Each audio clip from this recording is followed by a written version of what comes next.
Hi Fantasy Managers, welcome to FPL Team Talk. In this video, I'm going to go through a free hit team for Game Week 37. I am free hitting in 37, so I'm not going to apologise. I'm going to go through this video in pretty good detail in terms of statistics, players to target, which teams we should be looking at single game fixtures, are they better than perhaps the double game week fixtures, all that sort of stuff. But I've pressed the button. It's a last chance to kind of boost my rank, I think, before the end of the season. Only 2 weeks left to go, and I want to make sure, because there's such a short turnaround between 36 and 37, that I have not set all my players in place, but have a very good idea about who I'm going to be picking to make as fewer decisions at the last minute as I possibly need to. So if you enjoyed this video, guys, make sure you hit that like button. Any comments below, we'll try to get back to you. Subscribe if you're new around here, and otherwise, let's take a look.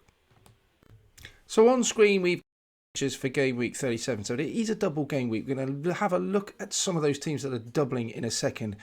Also, just having a quick look at those teams that single. But I do think it's worth investigating which teams should we be targeting. Are those double game weeks much better? Which ones have got double game weeks? Remember, the deadline is unusual. It's on a Sunday, FA Cup final, Saturday. So Thursday night, the last game will be Spurs, Arsenal game week 36, and then Spurs kick us straight off with Burnley. So they've got a very short turnaround. But the deadline then, 10:30 Sunday, don't miss that. And then games on Monday, Tuesday, and then Thursday again before we hit the final week of the season. And yes, my free hit is active. So I've absolutely got a vested interest in this video. I'm going to be going through it with a tooth comb, looking at the players that I've locked in and those that I've still yet to decide about. So, worth looking at who is doubling. We've got Aston Villa doubling, and their fixtures look brilliant. As do Everton's, as do Crystal Palace. Now, those fixtures, they're all greens. They're definitely the focus of this video. I definitely want to be targeting some of the players from that. Looking also elsewhere, we've got Leicester, who have Watford and Chelsea. So they're doubling. 2 opportunities to score points, obviously, but very much difficult fixtures, I think. Where Watford possibly you hope to target, but where Chelsea, I'm not sure I'm keen on that.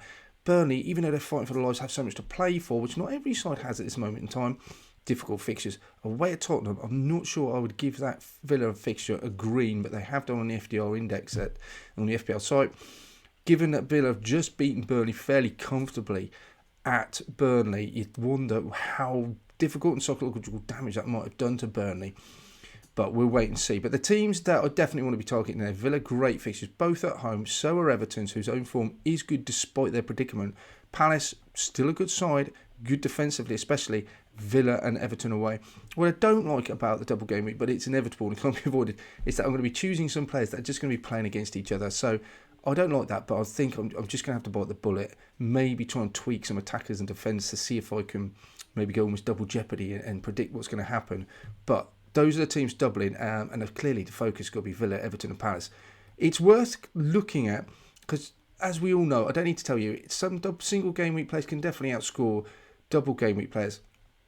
There's a City, game week 37, away at West Ham. Remember, they haven't got anything else to play for. It is possible that the league's pretty much wrapped up, or they could win it that day.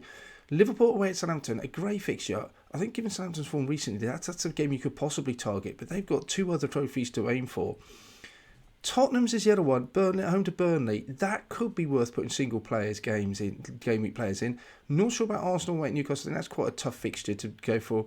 And Wolves, very unpredictable at the moment, but they still have Europa Conference League or even Europa League to aim for. At home to Norwich, already relegated. Could you target them? Possibly a defender?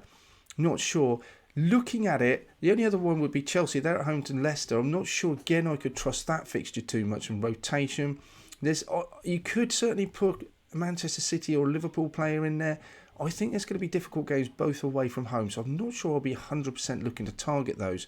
But I think overall, mostly double game week players are going to overrule single game week players. So in goal, we're going to go for Jordan Pickford. So I've got 7 players here. Pickford's the first one that I feel are pretty much locked into my side. I will still need to be listening to those press conferences, looking at the data that comes through. Things could happen. We might get ideas of players being rotated. I don't think Pickford's going to be one of them. So he's been in great form. And also Everton, despite the statistics in terms of conceding 1.3 in the last 5 games, their home form has been what keeps them still in with a chance of staying up. And they've got 2 really nice home fixtures.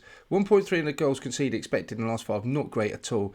But 1-0 at home to Newcastle, Chelsea clean sheet, Man United clean sheet. I think he's a really good option. For me, he's 90% in my side and one of the essential picks also to come in. And given that Everton don't have a lot of other choices, I think he just makes absolute sense. The next 3 players that will definitely make my side so far. Digne, great fixtures at home. I definitely want a Villa defender, and he offers the most attacking returns potentially for that. Palace at home, Burnley at home. I like the fact that Gerrard's brought him straight into the side a little bit. No one quite expected him to come back the other week. He's come straight inside. It tells me that Gerrard, how much he values and how much he thinks Digne is important. So he comes in. Then you have Gueye. It's a flag on him right now, so we need to check and keep an eye on that. If he doesn't make that, I think Anderson comes straight in his place. But I definitely want a Palace defender. Their defence has been one of the best outside of Liverpool and Man City in the Premier League since the start of the year. He's been an important part of that. Villa away and Everton, green fixtures, not easy games. I don't think there's many easy games in the Premier League, but I don't mind bringing him in for those. I think there's definitely a clean sheet in there for Palace.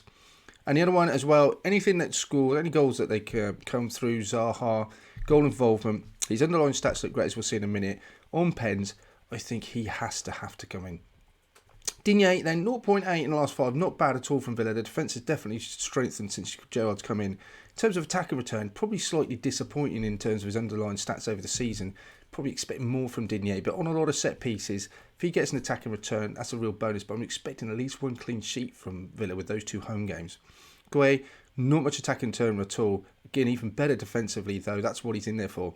Zaha going forward, 3 goal involvements in the last 5. Took a penalty at the weekend. That wouldn't even be included in that. So his goal involvement's going up all the time. Scored in the last 2 now. Where Southampton as well got the winner. Looks nailed to me. Looks like a really good option. I don't want to go into this game week without Zaha on a double game week. Then we move into the next 3, the final 3 players that are on my list. Gordon, he's actually gone up now, I think, overnight, 4.7. Won't really affect it because there's quite a lot of money in this side, given that we're not having a lot of premium assets. Good fixtures. Gordon, I think he's absolutely nailed. Offers an attacking threat. I want him in. Next one, Richarlison. You do feel that Everton's going to score and win these games. It's going to come through Richarlison. He's on penalties. Underlying stats look good, as we'll see in a minute. I just think he absolutely, again, has to come in. Have to just check and keep an eye on that flag, though, he's on at the moment. And then Ollie Watkins is another one. Nailed in that Villa side. Gerrard really loves him. On the score sheet at the weekend, great fixtures. Again, I absolutely nailed for me. He comes into the side. Gordon's underlying stats look pretty good, 0.4. Given that he's only 4.7 now, it's nailed in that Everton side. I like it. Richarlison, great underlying stats on pen. And even Watkins' stats look decent. Goal involvement, 3, obviously got one at the weekend, so he'll be on 4. He looks really nice. I really like this side. So here's the side then. I've got Pickford in goal, as we talked about. Gueye and Digne will definitely be at the back, barring any other news we get. Gordon, Zaha in midfield, and Richarlison, Watkins up front. I'm not really settled on a formation yet. It will, again, just entirely depend on who's available. We'll talk about rotation, anyone who's suspended or injured, and then I'll adjust it. Not many other striking options, I will say, so it's possible either. I mean, I'm not against the idea of going 5 across the back. Given Villa's good fixtures and Everton's good fixtures and how good both sides can be in defence. So, not against that, but we'll have a look at some of the other options and then I'll put together who I'm leaning towards at the end. So those absolutely nailed. Villa's fixtures look really good, so they're definitely the one team I want to target. Other options are cash, so I could double up in that Villa defence, don't mind it with those fixtures. Buendia looks like a really good option, so I'm going to have a decision. Do I want to double up in that Villa defence, or do I double up or put another Villa player in midfield? Buendia, he's nailed on, and he looks like he's won his place at the moment with Coutinho, and taking his chance against Burnley as well. If he's in there, I'm going to find it difficult to leave him out. Gerrard's really bigged him up and talked about how much of a warrior he is and how much he likes him. So Buendia seems to have taken his opportunity. But there is a doubt in my mind as to whether with so many double game weeks happening and he's got a double-double, does he get rotated at some point? But he has had a long rest, so we just need to keep an eye on that. But if I thought he's playing both games, I think Buendia has to come in. But then the other choice is Danny Ings. His underlying stats are really good. His XGI is over 0.8, and he looks really good. So if he's playing up front with Watkins with 2 home fixtures of Palace and Burnley, again, it's going to be a difficult decision. I could potentially decide to go Ings over Watkins. I'm reluctant to do that, just because I feel Watkins is more nailed. But Buendia and Cash, a few decisions to be made around Aston Villa. One thing's for sure at the moment, I'm definitely going to have 3 Villa players. Looking at the next team that I would want to target, it's got to be Palace really. Away at Villa, away at Everton. Not easy games, but I don't mind doubling up. They're such a good defence. Anderson definitely comes in if Gueye's a doubt for either of those fixtures. Otherwise, I could double up on that Villa on that Palace defence. Don't mind that. If I didn't go Anderson, I possibly could go Nathaniel Klein because he offers a little bit more of an attacking threat for me. Alternatively, I could go to someone like Mateta up front. Again, his minutes seems to start a lot of games, but he's brought off early. Not exactly hitting the heights. Palace perhaps not as free scoring as other sides, and it's their defence I'll be more interested in. Elise, if he gets more minutes, again, potentially, price is really good. It's just how many minutes is he going to get over this past week. Vieira has talked about blooding some of the youth academy players. Not sure whether that includes Elise or not, but you'd think with the amount of football he's missed, possibly coming in. I think it's a long shot, but Elise, there's a differential. Yeah, I wouldn't discourage anyone particularly going for him. I do think there's possibly better Palace assets in there. Next, at Everton do have really nice fixtures. Brentford and Palace away, and we talked about how good they are at home. We've already got Richarlison, and we've got Gordon, and we've got Pickford. It's going to take a lot for me to take one of those out. What I could potentially do is take Gordon out and go for Gray. That is the only move I can really potentially see myself going. Alternatively, if Calvert-Lewin suddenly starts playing and is nailed up front, he could be an option as well. I could then maybe start to think about playing Calvert-Lewin and Richarlison, take out Gordon, but then, that could work. I don't really want to take Pickford out unless I went for a Guaita or Martinez, but then I'm taking out another, so it's difficult. In some ways, I just don't want Calvert-Lewin to play, so I don't have that problem. But Calvert-Lewin, Everton's so good at the back as well. Possibly, could you go for Mikalenko? 4.9. He's owned by less than 1% of the community as a real differential. I mean, I can see Everton getting 2 clean sheets against Brentford and Palace. Not any sort of attacking turn for Mikalenko would be a bonus. But wow, if I get 12 points for him, that's a real differential that can make a big difference. It's a case of though, maybe Gordon will come out, Mikalenko comes in. I wouldn't rule that out. That looks like a reasonable shout to me. Leicester are the next team then at double. Now they've got Watford away, Chelsea away, so I'll be hoping really that Watford fixture is where the points will come. Not expecting too much away from Chelsea. They may have third wrapped up. Their Champions League qualification may already be in the bag, so maybe they'll have left to play for. But I do think Tuchel at this moment in time will still want to rest up. There's no sign of him particularly rotating players.